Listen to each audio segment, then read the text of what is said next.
গঙ্গা, গীতা, সাবিত্রী, সীতা, সত্য, পতিব্রতা, ব্রহ্মবলী, ব্রহ্মবিদ্যা, ত্রিসন্ধ্যা, মুক্তিগেহিনী, অর্ধমাতা, চিতানন্দা, ভবগ্নি, ভ্রান্তি নাশিনী, বেদত্রয়ী, পরনন্দা, তথার্থ জ্ঞান মঞ্জুরি। গীতার এই পবিত্র 18টি নাম প্রতিদিন জপ করতে পারলে আপনি পুণ্যফল লাভ করতে পারেন। অনেকেই হয়তো গীতা পাঠ করার সময় পান না। তিনি এই পবিত্র 18টি নাম প্রতিদিন ঘুমানোর পর এবং ঘুম থেকে ওঠার আগে সকালে এক মনে ভক্তি সহকারে জপ করতে পারলে সম্পূর্ণ গীতা পাঠের ফল লাভ করতে পারেন। এই পবিত্র 18টি নামের ব্যাখ্যা। 1 নম্বরে গঙ্গা।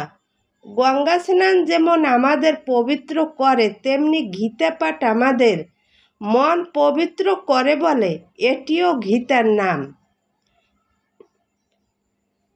গীতা, যে ব্যক্তি গীতা পাঠ করেন সেই মুহূর্তে তার সকল পাপ নাশ হয়ে যায়।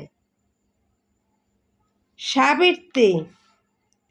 সাবিত্রী তিনি এতটাই সতী ছিলেন যে তার মৃত্যু স্বামীর প্রাণ ফিরিয়ে এনেছিলেন। তাই এই গীতায় এর নাম সাবিত্রী।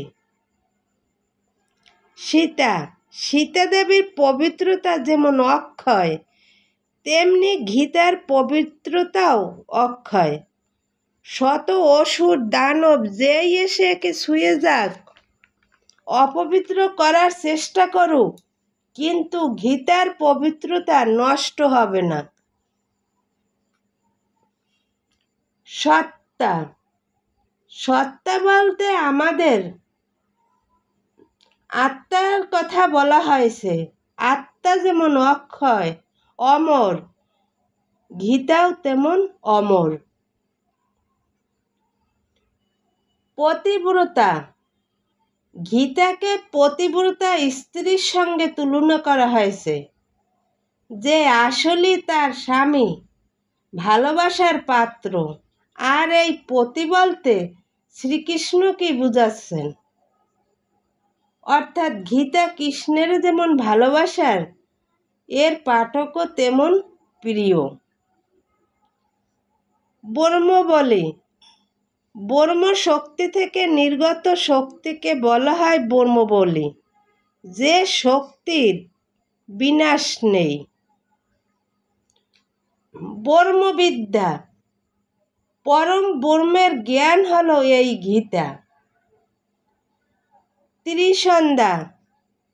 ত্রিসন্ধ্যা মানে হলো 3 কালের সমষ্টি, যেমন ইহকাল, বর্তমানকাল ও পরকাল। মুক্তিগেহিনী। মুক্তি ও মোক্ষের পথ দেখায় বলে গীতা মুক্তিগেহিনী। অর্ধমাত্রা। ভগবানের অর্ধেক মাত্রা ফুটে ওঠে বলে এর নাম অর্ধমাত্রা।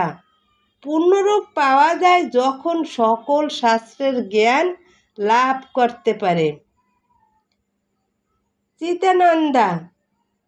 চিত্তকে আনন্দ দেয় বলে এটিকে গীতার নাম, এটিও গীতার নাম। ভবগ্নি।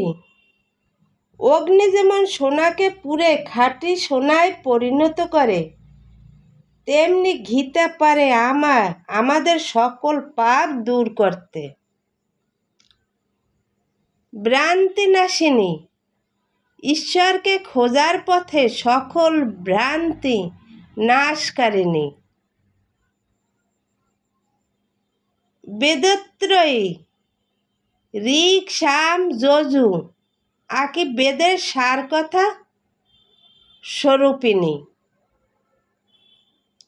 পরানন্দা। পাঠকালে পাঠককে ও শ্রবণে শ্রোতাকে পরম আনন্দ দেয় বলে এর নাম পরানন্দা। তথার্থ।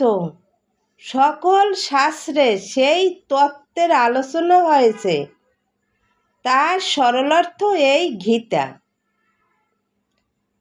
জ্ঞান মঞ্জুরি। প্রতিটি শব্দ যেন ফুলের মঞ্জুরির মতো জ্ঞান, তাই এর নাম জ্ঞান মঞ্জুরি। জয় গীতা, হরে কৃষ্ণ।